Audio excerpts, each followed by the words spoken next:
Welcome to the Church Media Guys Show. And if this is the first time that you're joining us and you want to learn how to use and exploit media and technology so that you can change people's lives, start now by clicking that subscribe button and ringing that bell. Here, I'll even put a thing on the screen to remind you. Watch this. Hey! With me, as always, is my partner in crime, the lovely, the talented, the effervescent Justin Nava. Yes, what's going on, guys? Absolutely. Put me in a glass of water and I'll bubble it up for you. Is that what an effervescent is? Yes, you're the Alka-Seltzer of business partners. You're the Alka-Seltzer of co-hosts. Plop, plop, fizz, I'll fizz. take It's that Justin. in the most positive way possible. Shout out to people in the chat, Pete, AJ, Adam, Chris, and I want to especially point out AJ. Dave, there was a small chance that you were not going to be here today, small chance, and I asked AJ, the CEO, he's in the chat, to be in the wings, basically, wait in the digital green room in case you couldn't make it. He was going to help me co-host the Church Media Guys show because it's not the Church Media Guys show, it's the Church Media Guys show. So I had him in the wings, but you ended up showing up, and AJ's here, so go check him out, AJ, the CEO. That's AJAY, the CEO, on YouTube. Amazing guy. And what's up, Alex? He's here as well in the chat. So I'm excited to get to questions. First of all, one question for you guys watching on YouTube, whether you're watching live or in the replay. What's your fall project? What do you got going on? We are in the end of October. It's almost November. We got Thanksgiving coming up, maybe some fall festivals coming up. Are you working on Christmas stuff? Making any last minute changes? Maybe you got a surplus, and what are you doing with it? What's your fall project? I want to know. Leave it down in the comment section below. Yes.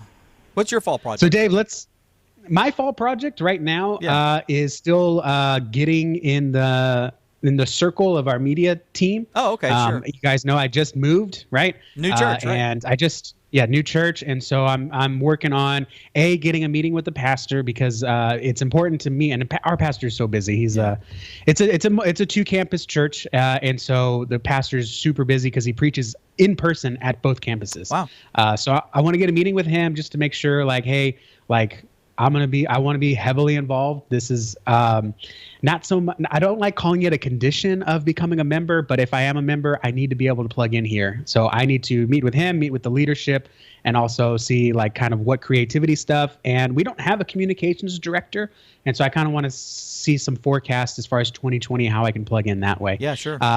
That's my fall project, is basically get in front of the media team, get in front of the pastor, and kind of see where I can plug in going into 2020. Because I think this Spring Baptist will be our church home. Cool. I just want to do a couple things first, because honestly, we've never been at a church this big before. Typically, we're running. I worked at a church of 500. Yeah. And then we moved to a church of 250, and now we're at a church of about 1,100 is my best guess. Right. So you haven't gone around counting. It was easier to do that thing, right, when you're at a smaller church. So I'm just trying to take my time here and get my feet wet. So sure. I'm already heavily plugged in a men's Bible study, and we're really enjoying the service. I just want to get a little bit more of a feel of the leadership side. Cool. Yeah. So that's my fall project. What about you? We're getting ready to shoot some scenes for the Christmas production that we're doing. We've got about 3 or 4 video scenes that we need to shoot, Mary, finding out that she's pregnant, and, then the angel coming and explaining it to her, and then Joseph being notified and them going to the inn and, all that sort of stuff. So we just got the script back from the lady who's helping to write the script and stuff, and now we're going to do it modern, like a modern Shakespeare almost. So it's going to be modern dress. Mary's going to be, like washing dishes or something, at her house, at her parents' house. And then, kind of her stomach will kind of lurch, and she'll be like, oh, I'm getting sick. What's going on? Then boom, like an episode of Supernatural, there'll be a guy in a trench coat, behind her and be talking to her and stuff. And so it's going to be cool. Cool. That's it. So what's our questions? Cool. Awesome. What do we got? So we're going to jump right into the first question here. And I think this is a fantastic one. How do you prove your worth to your leadership in a tangible way? This is a question that we get often. In fact, we kind of got into it a little bit at our mastermind last week. Yeah. Churchtrainingacademy.com/join if you want to see more about the masterminds we do for CTA insiders. So Dave, you're working in media, and I have a feeling this question comes from a place of I'm showing up on Sundays. I'm putting the sermons out. Right. I'm maybe doing some social media. I don't know. I'm live streaming, but I'm just kind of there. No one really sees the work that I'm doing, and no one sees that as worthwhile. So almost like if I just stopped streaming tomorrow, the leadership wouldn't notice, right, or wouldn't care either way. Have you ever felt that way? And what should we do about that? I have felt that way a little bit. I actually felt for me it was like on the other side. It's like I saw what was wrong, and I would mention that, you know, some things needed to be fixed and stuff like that, and I would get yeah, I know, we really need to do that. And then I'd hear crickets chirping. It's like, well, you know, if we did this, this, and this, then we could scale it up. Yeah, we could, yeah. And I would hear crickets chirping. It was like, are you an idiot? You know, it's like I want to take my shoe off and hit him. There's a problem. I've addressed the problem. I'm telling you how we can solve it. So quit just shaking your head like an idiot and say, let's do it. You know, but because I wasn't in leadership at that time. But I can understand very much so, especially when you kind of see a need and you start filling it and start putting things together and doing all this, especially if there's not really any church budget for anything like that, and you want there to be church budget, so you're kind of bootstrapping on your end to prove the concept of whatever it is, whether it's, you know, really nice lyrics, you know, and you've invested in Pro Presenter, you know, or put the machine up there to help, you know, make it run a lot smoother on the projectors, or whether you're shooting the video or recording the audio and publishing the podcast or doing a live stream or doing all of it, you know, the whole shoot match, regardless. And you've told some people and you see that there's like 5 subscribers to the podcast, and the YouTube channel has 6 subscribers and 11 views, you know, and you want to promote it, but the pastor's like, oh, what? You know, it doesn't understand. I can understand that. I would say, and I learned this. This is I've always known this, but I never really practiced it. But I learned it from one of the godfathers in the insiders group, in the church media insiders group, Tom Willis. And Tommy may be in the chat here. If he is, everybody say hi to him. Tom is my father's age. And he wouldn't mind me saying this. He is 100% deep South, you know, redneck boy. And he's at a little Baptist church with, you know, the average age there is approaching retirement. And he knew that we needed to live stream, and he knew that we needed to get this stuff going because there would be people that, you know, may be getting sick and need to be able to watch at home and all that. So he just took it upon himself to build out the live streaming infrastructure. And he did. He invested in it himself. He taught himself how to do everything. He's worked with us a lot on fine-tuning things. And then he started doing it. And people, you know, kind of noticed a little bit, but you know, he was in that situation where he was like, I hope this is really blessing people. I just don't know, and I don't want to walk around going, are you being blessed? You know, he didn't want to toot his own horn or anything like that. And then he was sick one week, and it was a little bit late getting started, and some people mentioned it. And then the computer messed up, and for like a week or so, the live stream wasn't there. And he had people coming up to him and saying, hey, where's the live stream? What happened? And he said, well, that machine has been giving me problems and blah, blah, blah, and all this. And then that magic word happened. Well, what do we need to do to fix it or get you another one so that it's better?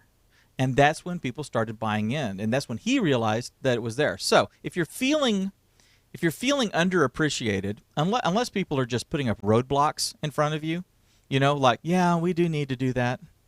Yeah, we really should. And nothing's happening. They notice, and I say promote.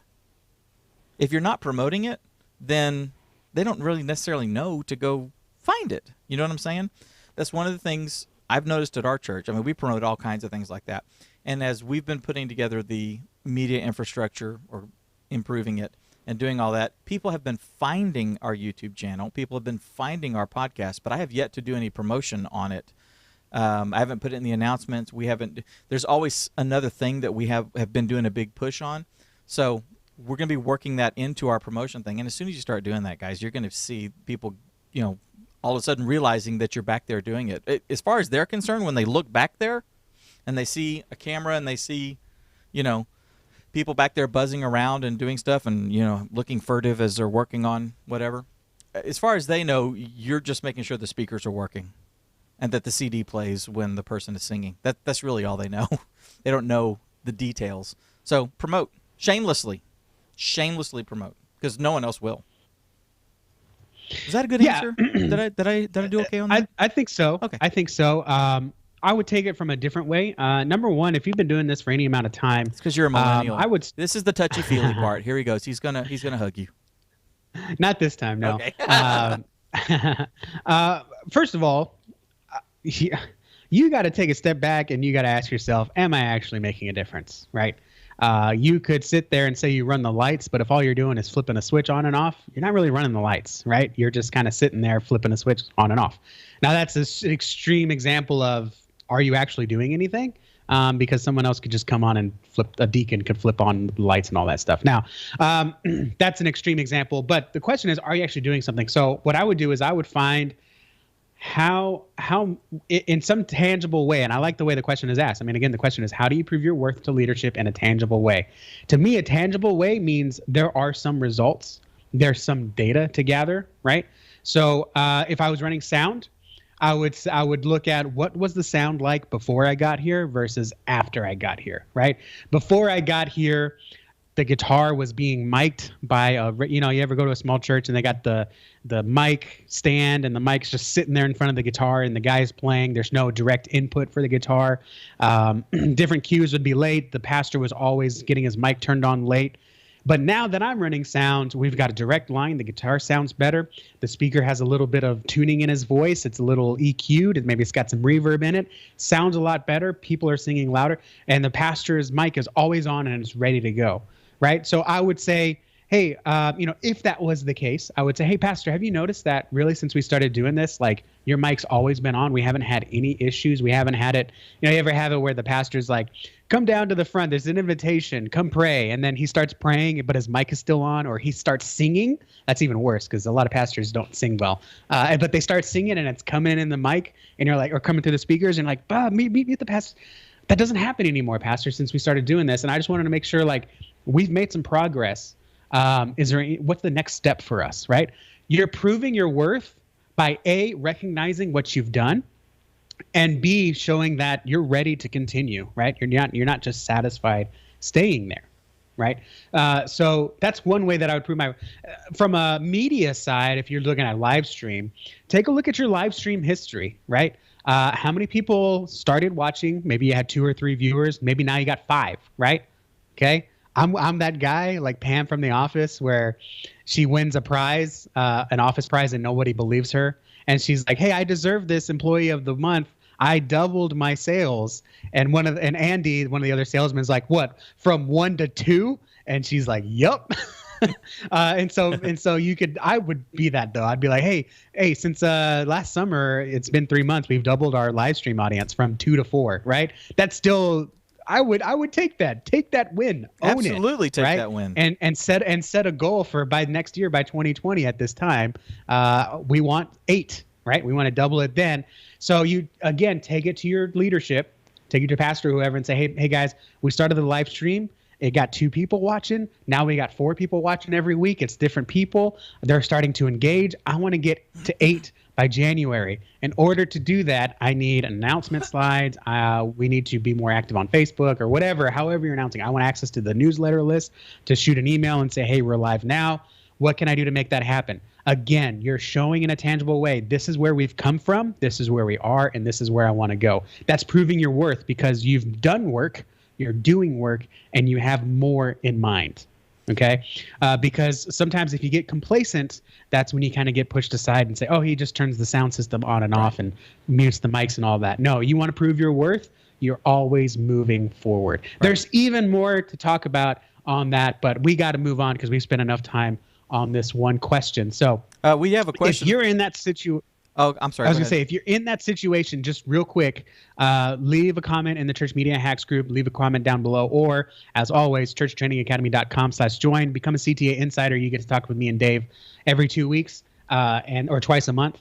And we'll help you work through your individual situation, and I'll help you go through your data and find those key data points where you can show results and, again, prove your worth. Yeah. And by the way, just a note on that, if you wonder if it's worth it, doing that group coaching, that mastermind session with us and with the other members of the team and all that, just ask AJ. He's in the chat here. We brought him in, just said, hey, come join us. He's not even a CTA insider. We just said, hey, come join us. And so he hung out with us, and I got the impression that he received a few insights and felt, if nothing else, felt like he was being understood, because he's in a little bit of that situation with some of the stuff that he's working on. So just y'all talk with him if y'all have any questions about that. Yep. We do have a question coming from the group. It's from Alex Harder. I hope it's an easy question, not a harder question. Ha! Sorry. I know that it was too easy to not say that. He says, quality over quantity. Is it worth it doing a little bit less and focusing on producing better quality? Or is it more important to just do more things? In theory, Alex, and generally in practice, it's always better to focus on the quality of what you're working on, so that it doesn't fall apart. Like if you're in charge of doing the live stream, doing the switching and all that sort of stuff, directing the live stream. But then you also have to run a camera, but then you also have to monitor the sound for the live stream, and you also have to monitor the sound for the room, and you also have to advance the slides. You're doing quantity. Get more people in there so that you can have quality, so that the slides aren't behind, so that when the pastor steps away from the pulpit, you're not going, oh, crud, and having to reach over and bring that, kind of bring that camera back in. You don't want to have to do that. When it comes to, we're doing a podcast, we want to do video, but we're not able to do it as, perfect as we want it to do. And so some of that, I say do it anyway and just make it better as you go along, right? You don't want to spread yourself too thin. You don't want to, like social media, you don't want to be on every single platform. You want to find the platform where the majority of your congregation is and the majority of the people you're trying to reach, because we're not just doing this to feed the internal people in our church, the butts that are in the pews who can't be there next week. Okay, we're not doing it just for them. We're not preaching to the choir, as it were. This is a ministry. This is an outreach ministry. This is for people on the outside. And we need to make sure that we're able to provide something for them and that they're able to get it consistently, even if it's not perfect, but they can still get it consistently and be fed. That was reiterated to me this week when I got a call. I got a text from the secretary at the church, administrative assistant at the church, and she said, hey, I got a phone call from, and she gave this person's name. He's a new member prospect. He had a question about the live stream. Can you call him? And I said, sure. So I called him and said, hey, Dave from Tate Springs, how you doing? What can I do for you? Well, the live stream stopped on Sunday. And I said, I know, I've been switching from one provider to the other, and I'm still working a couple of kinks out. And he said, well, I can't go. I have a heart condition, and I can't be there physically because of my heart condition is such that even loud music and stuff can mess me up and cause all kinds of problems and stuff. So I'm relying on this. And I said, absolutely, I understand.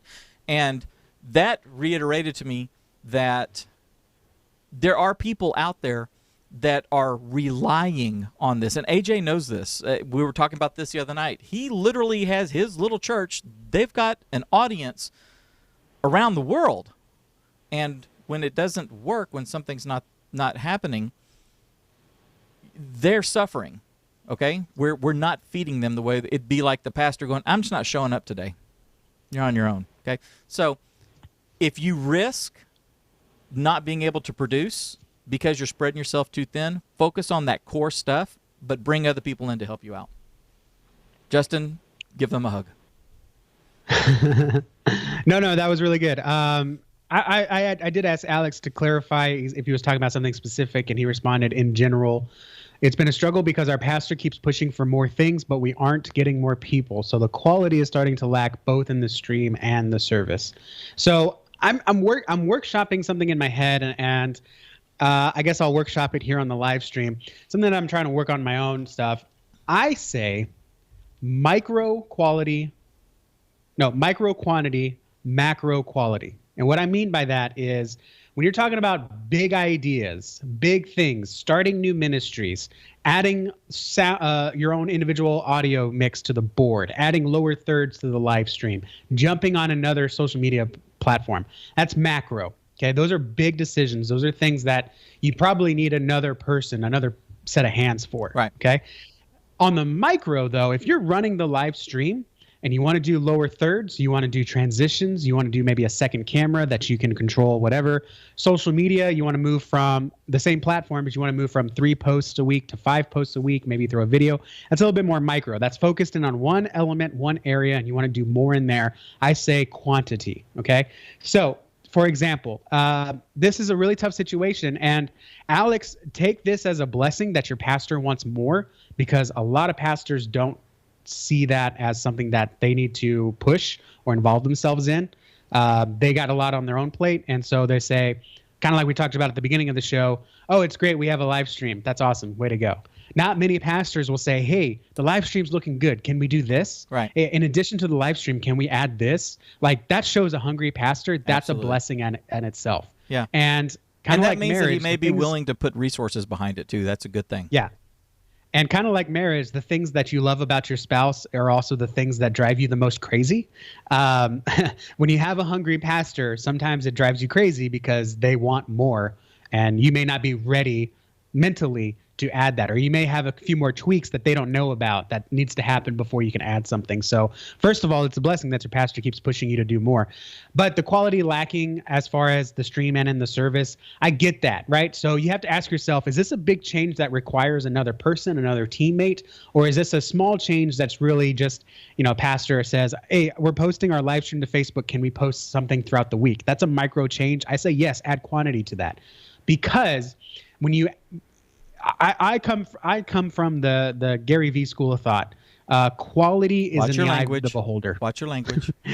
Quality is in the eye of the beholder. Okay, it's subjective. Right. Okay, look at social media. Look at some of the most viral posts. They are shot with a potato. Okay, but they are getting millions of views and tons of engagement, and they're making people lots of money, right, even though it's shot 240p with terrible audio. Right, you have to watch it twice just to hear it. And then you produce this very sweet, awesome little video, creative video. You show it to your church. Your church loves it. You put it on social media, and no one cares because it's so well produced. People are just swiping away from it. That's the game we play nowadays. But if the content is good, if the content is good, if the quote is good, if the image is good, if the photo is good, even if you shot it on your iPhone 6, that can easily outperform my iPhone 11 because you did a better. You shot actual people versus a little word graphic I made on my iPhone 11. So quality is in the eye of the beholder. It's subjective. So if you want to add more to your stream, and you can do it like, I just want to add lower thirds here, play around with it, go for that quantity, add some transitions, right? My live stream, what I would do, we didn't have it connected to our presentation computer. So I would copy the video of whatever we were playing that day to my computer, the streaming computer, and I would just, whenever they hit play on the presentation computer, I would hit play on Ecamm Live. So they were kind of synced up, and you were doubling that basically. That did wonders for the live stream because we were, before I got there, they were just pointing the camera at the screen, at the projection screen. Yeah, we were doing that too. It looked so bad. Oh yeah. So we did that, and then the next step was to link the computers together. We finally got a matrix that could do that. So that was my quantity. I wanted to do more. I was not going to add a second camera because that's macro. That required a second person to run it. I would have liked to get a little board. I think we could have handled that. But as far as a second camera, the way we wanted to do it, with tracking the pastor Dave like you teach and, Sure. and getting in there, hip up. We needed a second person for that, so I could not do that. And as much as we wanted to, and even when we had the money for a second camera, I said we can't do it because right now there's only 2 of us, right? And we're rotating. Right. Before I left, we had a team of 4, so that could be a conversation they could have now. So that's really tough. So Alex, I would sit down with your pastor and say, dude, I am so excited to get this going. Here's what I would do. I would say, I'm so excited to get this going. I'm so excited that you're into this, that you're loving it, you're digging it. I want to grow it just as much as you do. However, I'm at my end here. So, pastor, this is what I would do. Ready for this secret? Can you give me 3 names of people that I can talk to, right, that you think could help me with this, that would do a good job or could run what you want me to add, right? That's your referral. That's your in. Then you're not saying, hey, guys, we need more media people. Right. Sign up in the back. No, you're going, hey, John, pastor wanted me to ask you something real quick. Have you ever thought about, he said that you do audio stuff at work or you used to do a podcast. I need some help with the light board and pastor really wants us to get this going. Would you be willing to like meet with me next Sunday and kind of see what that looks like? And we can try it for a couple weeks. Like, yeah, pastor said my name. Of course, right? Like, Absolutely. I'd be so excited to do that. Absolutely. Right.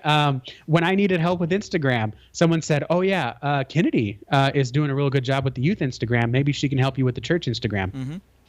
Hey, Kennedy, David said that you were nailing it with the youth Instagram. Can you help me with the church Instagram? Because you're here more than I mean, amazing, right? It's so amazing. So and do this. That's what I would do. Alex, check. If you're connected on social media, which you kind of need to be, go check out some of the people that are just in your church and in your Sunday school class. People that you hang out with on Sunday morning. Check out some of the youth. Look at what they're posting. Go through their feeds. Go through their Instagram feeds. See if anybody has a YouTube channel. Just doing a little bit of research like that, you'll find, oh my gosh, there's this guy Cody at our church that is a tremendous photographer because he's always posting these amazing photos on Instagram. Okay, so you go talk to him. Hey, you're a fantastic photographer. You ever done any video stuff? Well, yeah, I do a little bit here and there and stuff. Would you be interested in helping me in the thing? I could use someone with your eye on a camera. There you go. Now you just get in there and just help him tweak. And, they're out there doing stuff, the other 167 hours of the week. Find out what they're doing because you may be surprised who works for the television station, who is a theater teacher, who has a radio show, on, or who has a podcast and stuff. Your pastor, or even a history, history. There was a retired guy that was like, oh, yeah, I used to do voiceovers for our radio commercials. Exactly. And I'd be like, what? Exactly. And so that's the guy that you tap to do the intro and the outro for the podcast. Welcome to the Tate Springs podcast. Come on. So what's next? Oh, hang on a sec. Hang on. Aunt Dawn is in there. Sure. Hang on. Whoa, you're giving Pastor way too much credit. She says with a sardonic smile. Yes. Tommy Tommy asks, is begging acceptable? Tommy, begging is never acceptable, guys. Just throw this out there real quick, and then we're going to move on. When you look desperate, no one wants to join a sinking ship, okay? You got to own it, right? And part of owning it is, like we said, Alex, you can't do another thing. It's not happening, right? And you got to shoulder tap people and say, hey, we'd love to have you, but if you can't make it, that's okay. Don't be desperate. This is why children's ministries never have enough volunteers, is because you're telling them every week you need more volunteers, right? It just looks desperate and it looks like you're not worth joining. Stop being so desperate. You know what? We have an interview that we did with Adam McLaughlin when you and I, it was one of the first interviews we did when you and I first joined up together. Will you put a link to that in the show notes for this? Yep. So that they can see that. I just wrote it down. Because we talk a lot about there. He's got some great insights on building the team, building your volunteer team and stuff like that. And we'll add it to the in-screen credits on here as well. Yeah. So, Dave, this might be our last Q&A show. Oh, okay. Bye, guys. But wait, we've done a Q&A show every season basically. Yeah. This is our fall Q&A show. Why would we be stopping right here because we're stopping our quarterly Q&A because we're considering moving to a monthly Q&A and joining this little thing called Patreon. Have you heard of Patreon, Dave? Yes. All right. So We've had some people ask, how can I support you? Because I'm using pocket change. Right. How can we make sure Church Media Guys stays a priority for us? Because you and I, we got our own stuff going on. Yep. We had a huge summer hiatus while I was moving on all that stuff. And I said, I just don't have time for the Church Media Guys show. You had some stuff going on.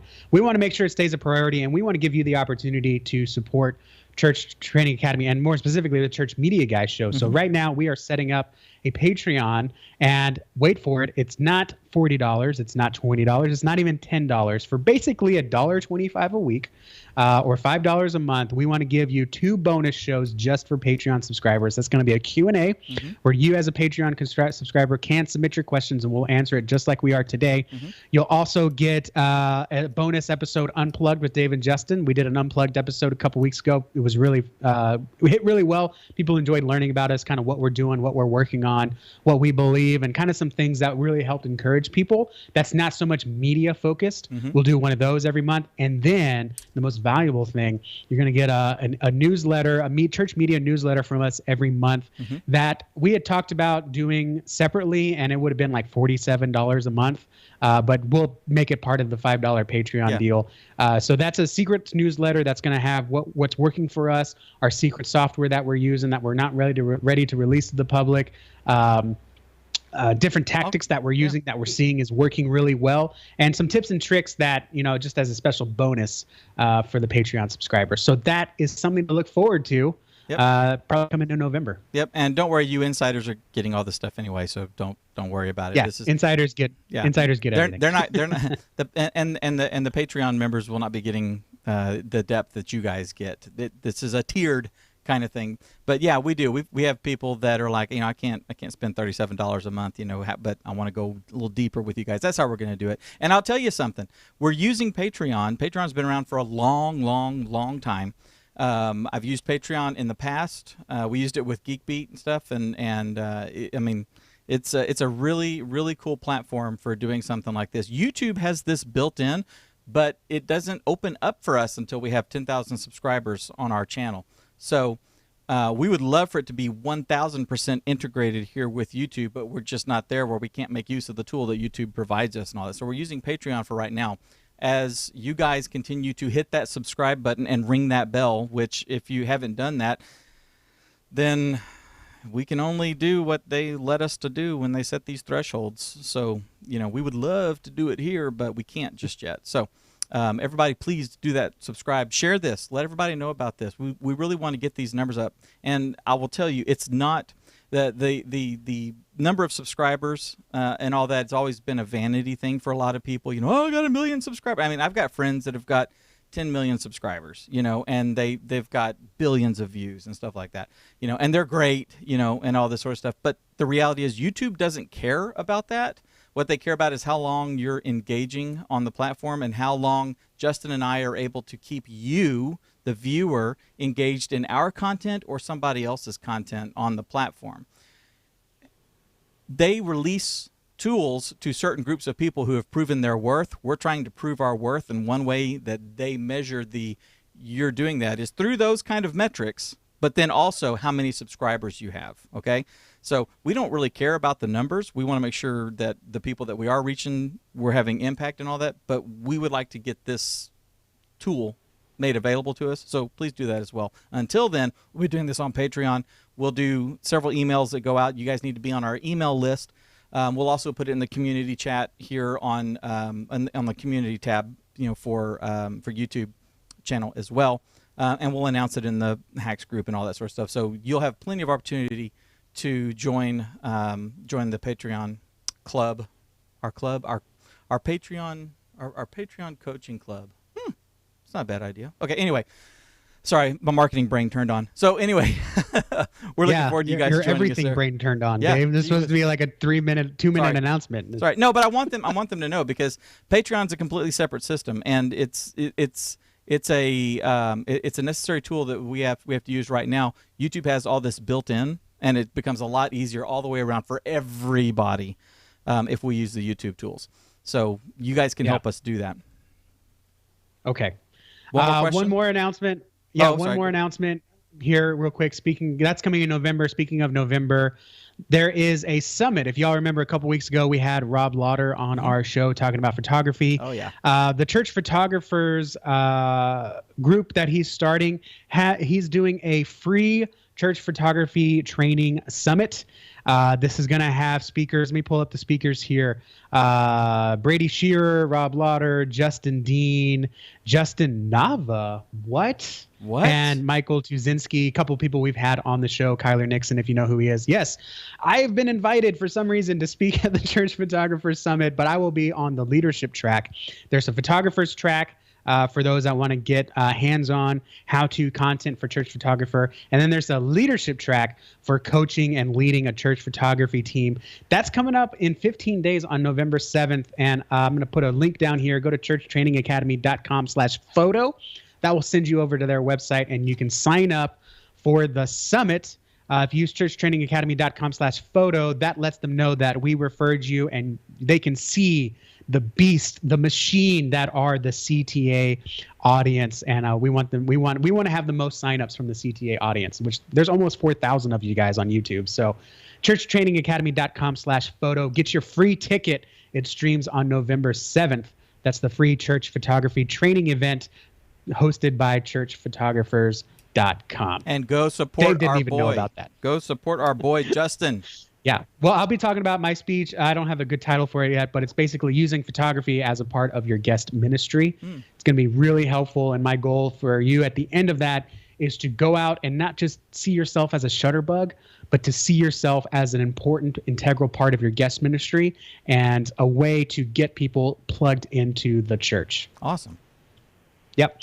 And also, just real quick, today's questions we got one more coming up. Today's questions come from our Church Media Hacks group on Facebook. Go to churchmediahacks.com or search Church Media Hacks in the Facebook page. You'll find our group. When you come in, ask to join. We have, I didn't even look and see how many people we have in there. You'll be prompted with a couple questions just to make sure that you're vetted and you're not going to come and spam us. And one of the questions is, what's your biggest obstacle? That's where these questions are coming from. So go find us on Facebook, Church Media Hacks. It's a really great group. We're getting like 2 or 3 questions a day that are so relevant to so many people. One person asks a question and a lot of people will come in and say, I'm dealing with this too. How have you tried this? I tried this. Did that work? Et cetera, et cetera. So I have a silly question for you, Dave. What's that? So this might be a generational thing, but I was talking about TVs with my dad, and he's like, yeah, there's this one TV for $1,500, but there's this other TV for $2,000. I think it has more I/O. And I was like, okay, sure. More what? And he's like, more I/O, like more power. I was like, what are you talking? I've never heard of like we talk about HDR and HD. No. And I/O is short for input outputs. So whatever. So it's inputs, more HDMI inputs. Okay. Stuff. Yeah. So yeah. Okay. So I had never heard that before, and so he was like, but I was like, I've never heard of I/O. I thought maybe he was talking about a spec or something like that. Like you're like, is that part of the ISO standard out there? Is that an ISO 9000 standard? I was like, I've never heard that. And he's like, yeah, we use it all the time at work. How much I/O does it have? And I'm like, this sounds like the Knudsen valve. Like, I think they're just talking trash to you at Best Buy. Does your dad ever take you snipe hunting? No, okay. I have been snipe hunting before. Oh, I'm sure you have. 5th grade summer camp. Yeah, did you bag some? Nope, couldn't find any that day. Their little red eyes weren't glowing. So a couple more questions here. Let's not take too much time on this, and then we'll do one. Let's do 3 more questions here, but this one will be pretty quicker. How can we better use media to engage with our community? I assume they mean the community, the outside community, outside the walls I'm of the assuming church? so as well. Okay, well, let's hit it from both angles. Okay. You do the outside, and I'll do the inside. Okay. For engaging outside the community, a big way that you can is to just showcase what's going on inside your church. If you guys are helping with the we have Arlington Resale just down the road here, which is a part of the Mission Arlington Crisis Pregnancy Center type deal. So You and I can take our gently worn clothes and donate them over there. And then Jana, my daughter, actually works over there, volunteers, and she's going to make sure that everything's good and hang them up on on the rack. And then someone could come in there and buy them. They can buy some really nice jeans for $5. So if you're doing something, if you've got some of your youth that are volunteering and helping out over there, then go share that.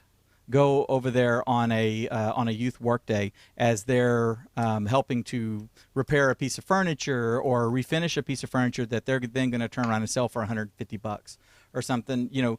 Do that and say, hey, here's our kids. I love the heart of our youth here at this church. They love serving. Also, you can share that with the community. Another thing that you can do is something that Sean and you and I talked about at Video Marketing World was being a source of answers to questions that people are asking. And that can actually serve locally as well as beyond. If you've set up your YouTube channel, if you've set up your Google account and all that stuff, for local, right? So that when people are looking for something local, your church gets recommended. That flows, through YouTube and all that sort of stuff as well. So when you have people that are asking, I'm pregnant, my parents kicked me out, what do I do now? When someone's asking a related question like that, if you have a video that is providing an answer to that, then you can help direct them to someplace like the Crisis Pregnancy Center or something like that. You can answer the question, will God send me to hell if I commit suicide? I'm a Christian, but I want to kill myself. Will I go to hell? Whatever these questions are. If they're local people that are asking these questions, chances are that you'd be the one providing that. But even people around the world, if it's relative to what they're searching for, so you can actually reach well beyond your physical community here. There's just a couple ideas off the top of my head. Yeah, and as far as using media to engage with your community inside your church, number one, you got to work real hard to get church buy-in because as long as you get a few key people to buy in, everyone else will kind of follow suit. Mm-hmm. So there's a couple ways that I like to do this. Number one, promote it, like Dave said.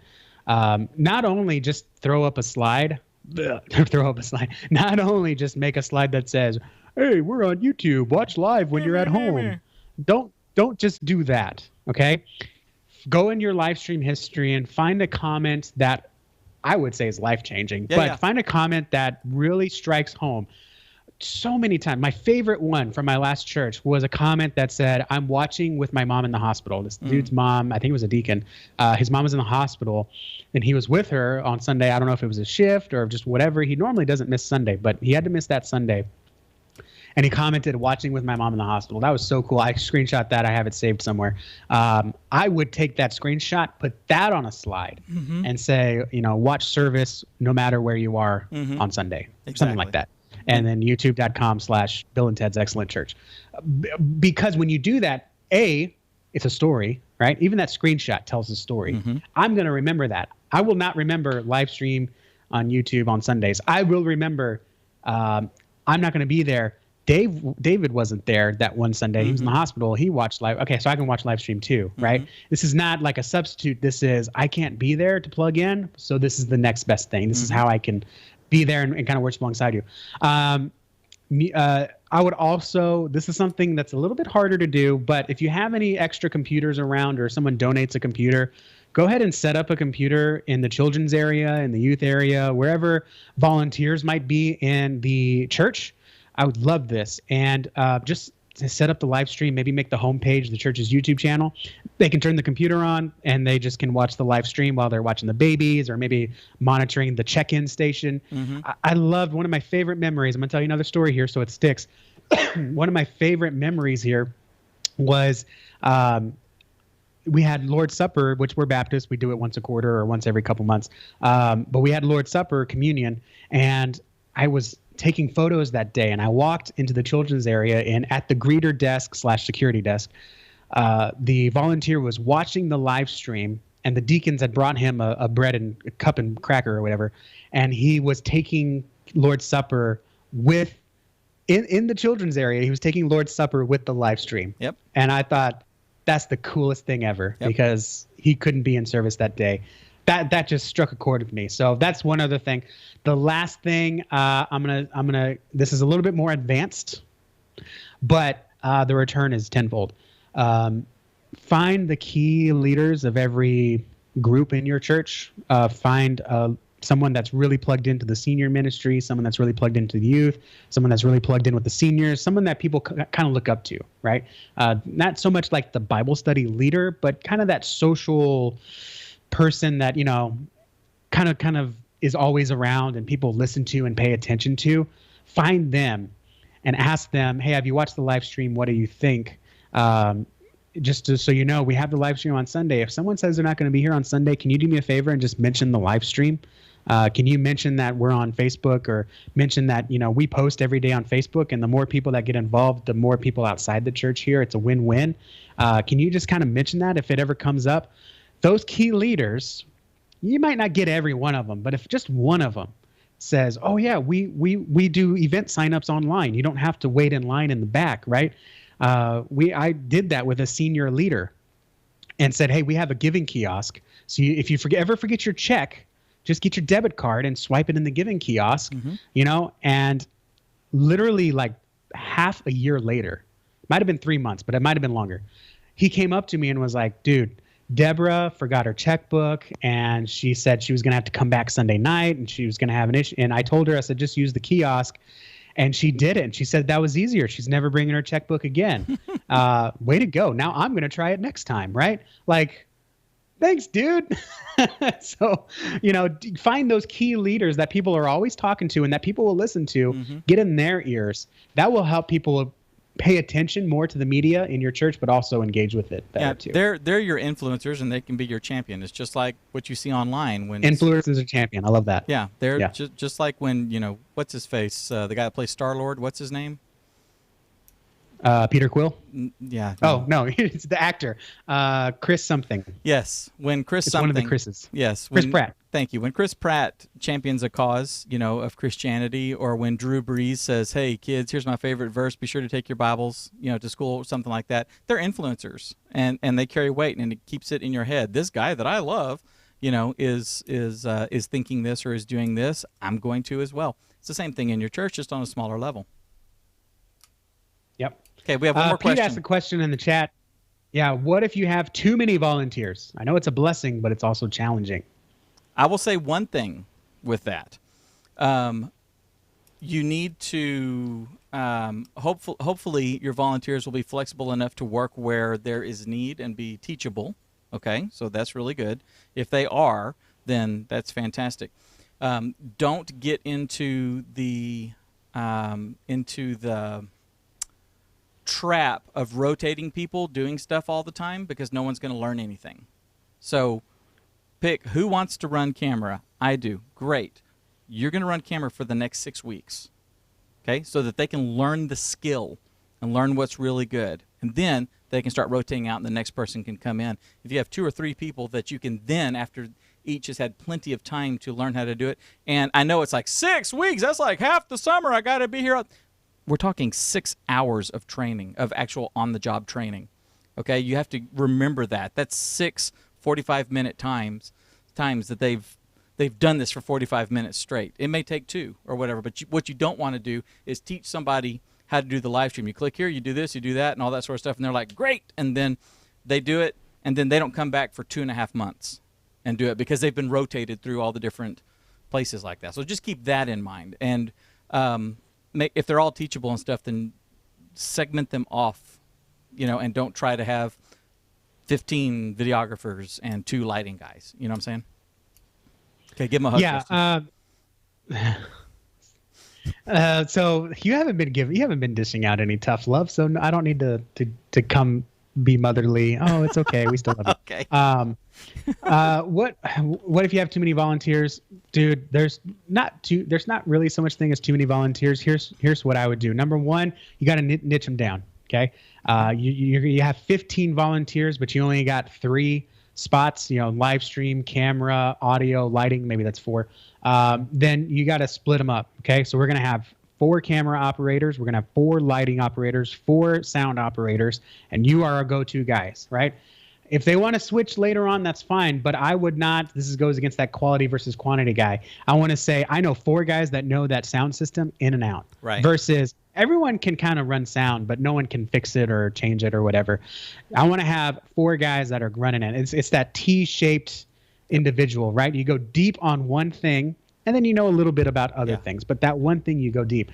So that's what I would do. Niche them down and say, even if I have 15 on this media crew and I only have 3 spots open, 5 of them are going to know those spots in and out, right? And then I can rotate them once a month.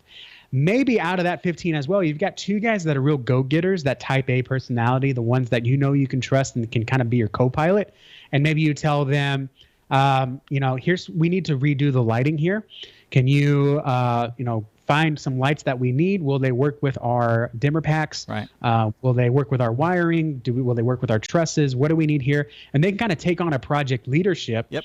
Kind of like my last church where I was a volunteer, but I led the HD presentation upgrade project, right?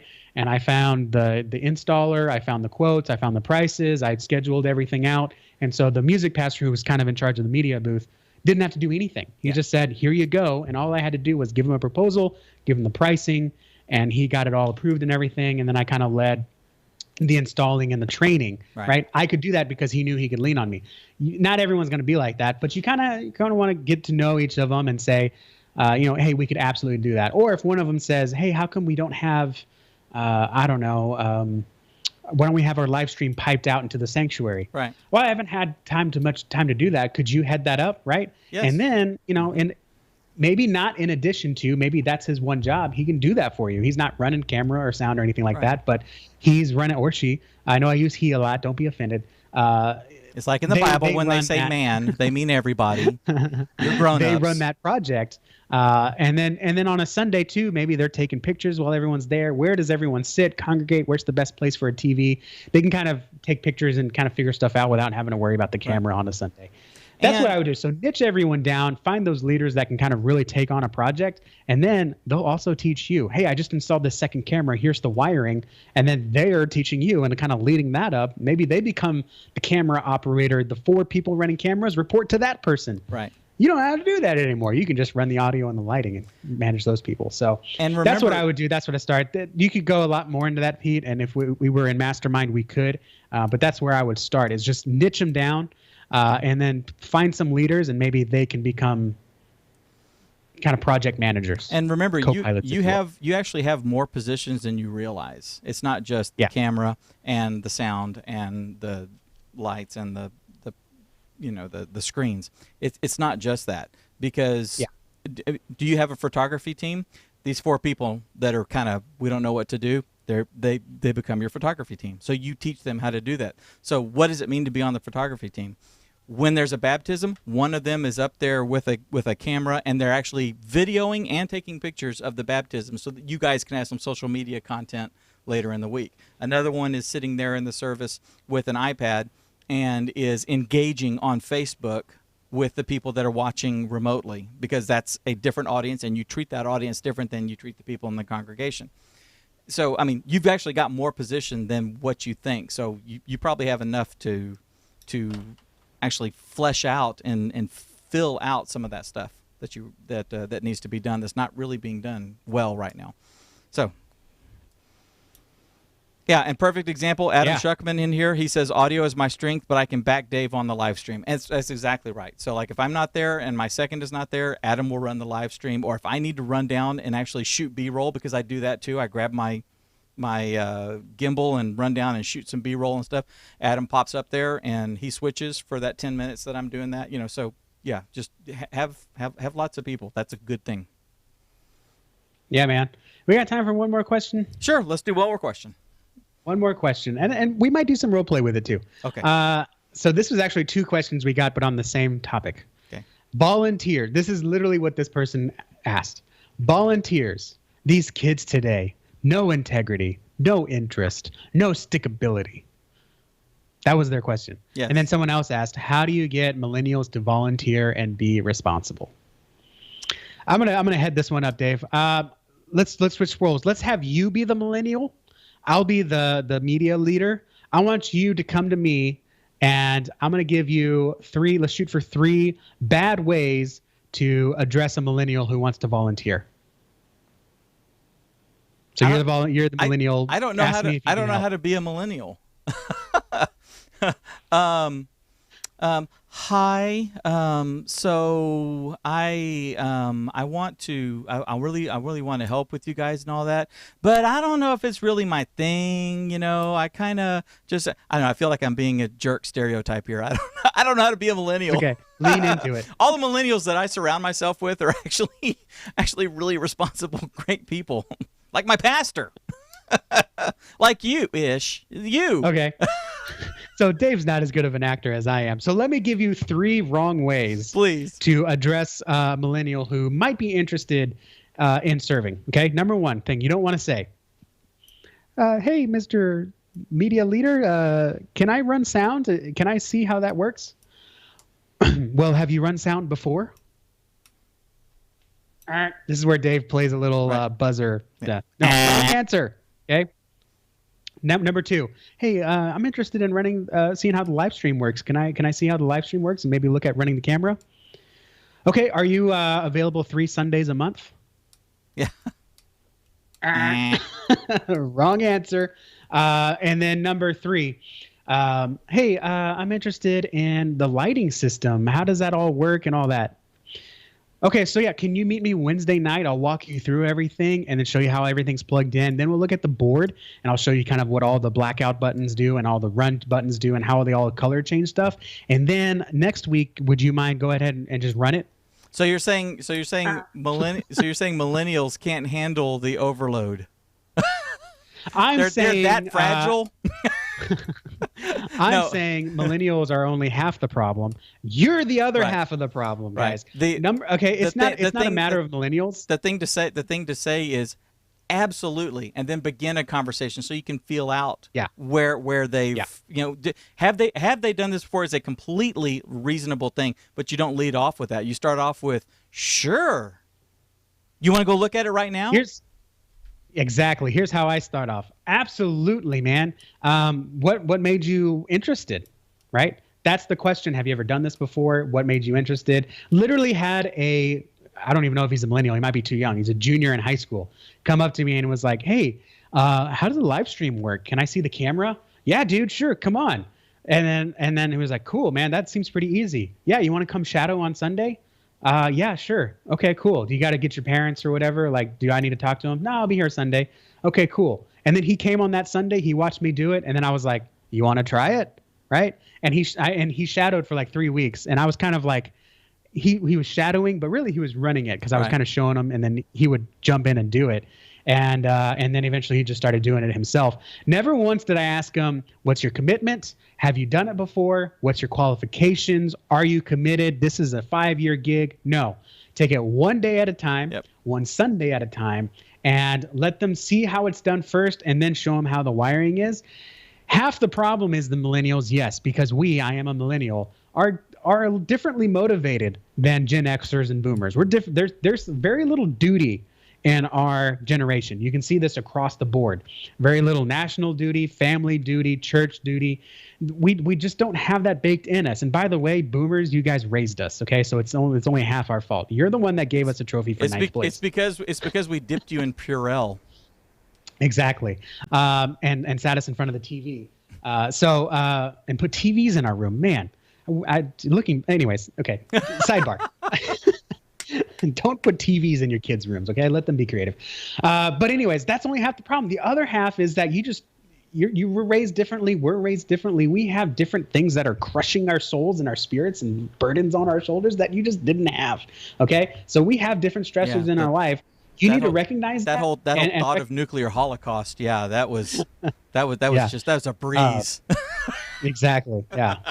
Cold War. Cold War. We had to hide under our desks. Have you ever been to a Starbucks when they ran out of Frappuccinos, Dave? Come on. That's a nuclear holocaust. But anyways, so what I'm getting at is the problem is not all on them. You also have to adjust to that, okay? That's right. Boomers, your grandparents thought you had the same issues, okay? I know exactly that. My dad said that his dad and his granddad said he had no integrity, no interest, and he couldn't commit to anything, right?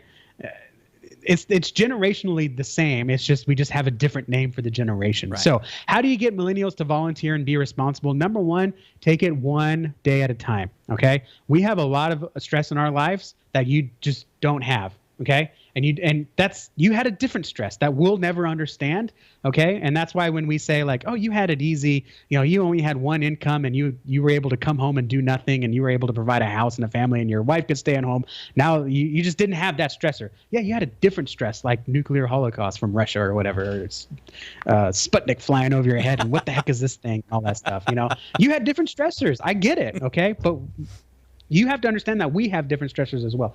But anyways, take it one Sunday at a time, and also recognize something that's very unique with our generation that is, again, because we lack duty, we also are very encouraged externally, specifically in social situations.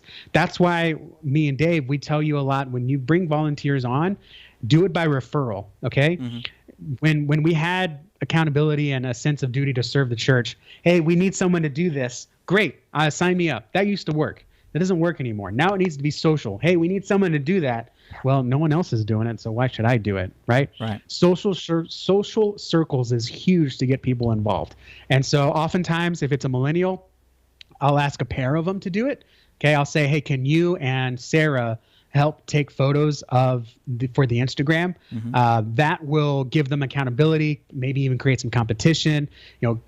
Kennedy says, I can't do it this week. Can you do it this week? Can you post this? Sarah says, I can't do it. Can you do?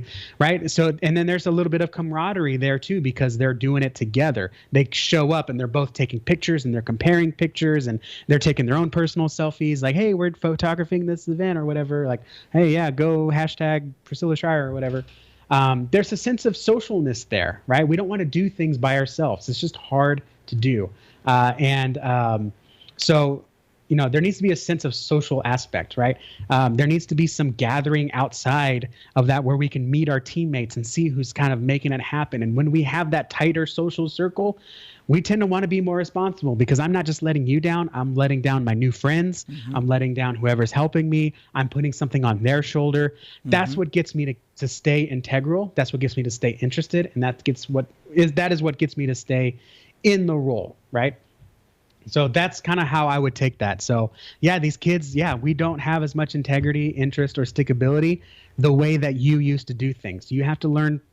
You have to change a little bit to how we want to do things, right? So it's a give and take. Exactly. That was really good. And when it comes to volunteers, if you guys want to go a little bit deeper on here, we've got a link over here or over there, somewhere on this screen, to our interview with Adam McLaughlin, where he talks a lot about doing all that. And we've got a link to another video that you can just take some of these subjects and go a little bit deeper on. And hopefully this has been helpful and that you guys have gotten something out of it. If so, be sure to share and leave a comment, and we will see you guys in the next video.